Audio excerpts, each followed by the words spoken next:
Hello everybody. Today we're going to be looking at how to plan our non-chronological report by looking at the common features of these reports and creating a box plan. We have already created a box plan before, so you will know what you have to do. Okay, so I found a few non-chronological reports, and this one is all about sharks. At the top you can see that we have a title, and then underneath is an introductory paragraph explaining all about sharks. We also have some subheadings, and the information about these subheadings is organised in a paragraph underneath. As well as this, we have pictures to help engage the reader. On this slide, we have two non-chronological reports about Tutankhamun's tomb and giant pandas.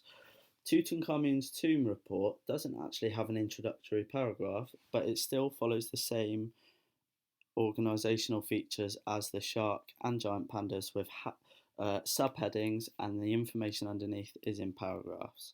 As you can see on the B non-chronological report, we even have a little diagram down here explaining the different parts of the B. Now, you could even pause the video here and go back to your work on Tuesday to see which features that you might be able to find in here. Okay, so now we're looking at the key features of a non-chronological report. So at the top we'll have our title, and this is going to help us grab the attention of the audience. Underneath our title we're going to have an introductory paragraph, and this will help explain what it's all about. So for example, on the non-chronological report that you've read about bees, it starts off by talking about how they are closely related to ants and wasps. All the information that you're writing about is going to be gathered under different subheadings. Now, the information under the subheadings is going to be organised into paragraphs. Okay, so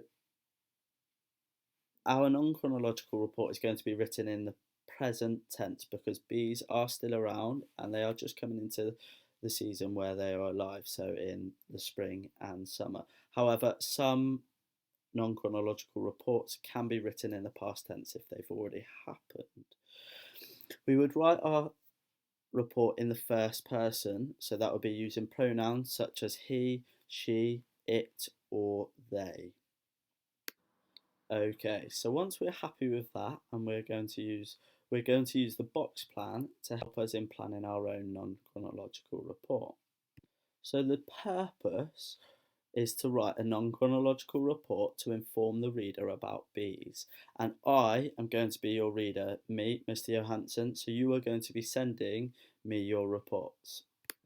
So if we move on to the effect is what we want the effect to be on the reader, okay? So I'll give you one, and we would like to give the reader more information and broaden their knowledge, okay? So we want to give them that information. You will obviously need to add in some more into the effects box, okay? Once you think you've put everything into your effects box, you can then move on to the ingredients. Now this is what we are going to have to do to write a good non-chronological report. So for example, I've actually given you one already, and that would be subheadings.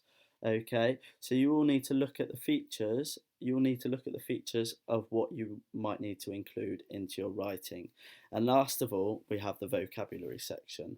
This is the technical vocabulary we're going to be using in our report, so to make it really informative for the reader.